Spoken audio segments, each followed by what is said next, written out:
Bumabanat si Leandro Lebiste, mga boss chipamo, sir. At ang sinasabi, nako ayan, malaki ang mga vote buying at malaki ang mga gastusan sa iba't ibang mga probinsya. Di ba? May nakita na naman tayong isa pang video, mga bossing. Na yung sinabi ko nga kanina, mga kababayan, na ipapakita natin at tayo ay magtatanong lang. Eto. Aba, may papila. Payat pa si Lebiste dito, mga kababayan, ha? Payat pa si Leandro Lebiste dito, mga boss chipamo, sir. Oh, mukhang matagal na ito. Kung ako tatanungin ninyo, ang isasagot ko, baka ano pa to eh, baka hindi kaya, no? Baka panahon ng eleksyon ito, Congressman Leandro Lebiste. Kasi miski ho ako nagtataka, mga boss chipamo, sir, kung ano yung nakikita at estilo at galawan ni Leandro Lebiste sa Kongreso at kung paano siya manira ng mga kapwa niya, mga politiko, mga bossing, nagtataka ako eh. Paano inihalal ito? Ano ang ipinakita nito na ugali doon sa mga kapwa niya, Batanggenyo, para ihalal siya? Di ba? Kasi kung makikita natin yung style ni Leandro Lebiste, tapos alam mo yung kung ano yung mga background tungkol sa kanya, sasabihin mo, nako, etong bata na ito, ang style, lumang politiko pa din. No? Babanat sa iba para mapagtakpan yung kanyang issue doon sa Department of Energy. Sabi ni Shiro Kansaki, literal na vote buying si Aklang Promil. Tingnan niya natin, ulitin ko ho Ako'y nagtatanong kung kailan ba ito nangyari. Nangyari ba ito bago mag-eleksyon, during election, o nung panalo na si Leandro Lebiste? Kasi kung titingnan ho natin, mga kababayan, yung itsura ni Leandro Lebiste ngayon, ano po, at saka itsura nung nasa video, tingin ko matagal na ho ito.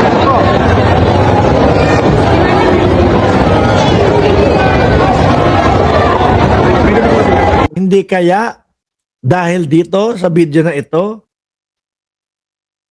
ang dahilan ng pagkakapanalo ni Leandro Lebiste doon sa sa lugar nila sa Batangas. Sabi ni Joel Q, hindi na bata yan, Boss Mark. Batang isip lang. Yun nga ang pinagtataka ko, sir. No, mga madam. Nagtataka ako, para namang aabnoy-abnoy sa mga kilusan niya, sa mga galawan niya. Pero bakit ibinoto ng mga taga Batangas? Sabi ni Alonly TV, namimigay ng pera, vote buying, kurakot, kala mo Santa Claus, tumatanggap ng pera kay Sarah Chucky Solar Boy. Isa pang tanong natin. Ito po ba yung i-donate niya? Ano po? Doon sa kanyang sinasabi na ano ba yon, na charity. Kasi 'di ba sabi niya, nag-donate po ako ng 6 na bilyon sa aking charity. Ito kaya ho 'yun, mga kababayan? Kasi kung ito po nangyari, no, during election, vote buying to, maituturing ho, mga kababayan. No? Pero kung hindi naman, pangatwiranan ni Leandro Lebiste. Sabihin sa atin na, yung mga nakikita o kumakalat na video na nire-reactionan nila Mark Ramos, ano yan, pagkatapos ng eleksyon yan. Diba? Ganun lang naman, no? Kaya lang parang ang nangyayari dito kay Lebiste, parang puro pagbibintang ho, mga kababayan. Ultimo ho, ito pong si Richard Gomez, mga boss chipamo, sir, no? Hindi ho nakaligtas dito kay Lebiste. Tuloy muna natin to. Naman. Parang 500 piso, 500 yata o 1,000 yung inaabot. Ulit nga. Malabo na kasi ang mata natin eh. Kayo, tulungan nyo nga ako dyan sa comment section. Tulungan nyo ako sa comment section. Magkano yung iniaabot? Papel lang yan.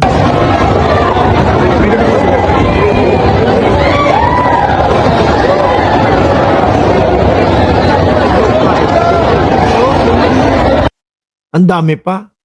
Sabi ni Trexie Villa, yung iba, 500. Yung iba, 1,000. Aba, kawawa naman yung ibang nabibigyan lang ng 500.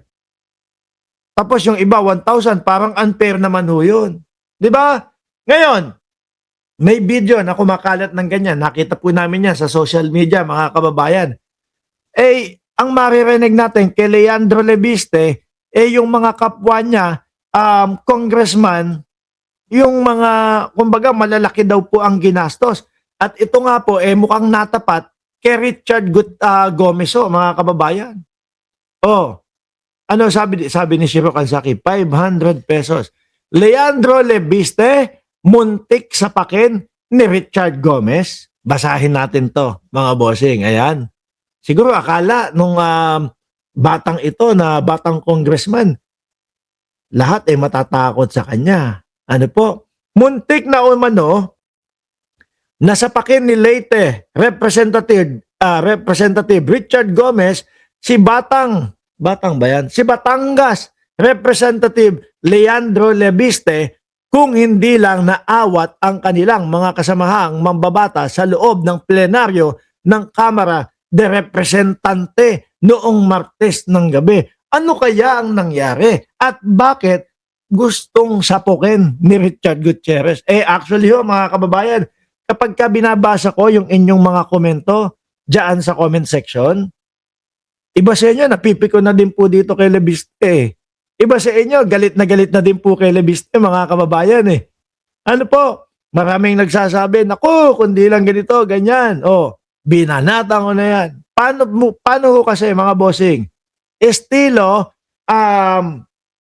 maninira ng kapwa, puro yung style DDS mga bossing, no? Style DDS na, sasabihin ko, itong pagbibintang ko sa isang tao na ito, kahit wala akong ebidensya. Yung iba napipikon na ho. Diba? Miski ho ako, mga kababayan, mga boss chief pamusir Kasi nakakatulig na sa tenga yung paulit-ulit na puro pagbibintang, puro paninira, tapos wala naman pong maipakitang ebidensya sa atin. Ngayon, nung una, may ipinagyayabang siya. Hawak ko ang Cabral Files. Nasa na po yung Cabral Files na ipinagyayabang ni Leandro Lebiste. Ano yun? Nakalimutan na lang, wala na. Akala ko ba napaka-importante nun? Bakit ngayon hindi na inilalatag o hindi na idinidiscuss nitong si Leandro Lebiste yung Cabral Files niyang ipinagyayabang? Or baka po kasi hindi na kinakagat ng mamamayang Pilipino, hindi na pinapansin ng mamamayang Pilipino. Kaya, sige, chepwera na yung Cabral Files na yan. Ngayon, gagawa ako ng bagong gimmick.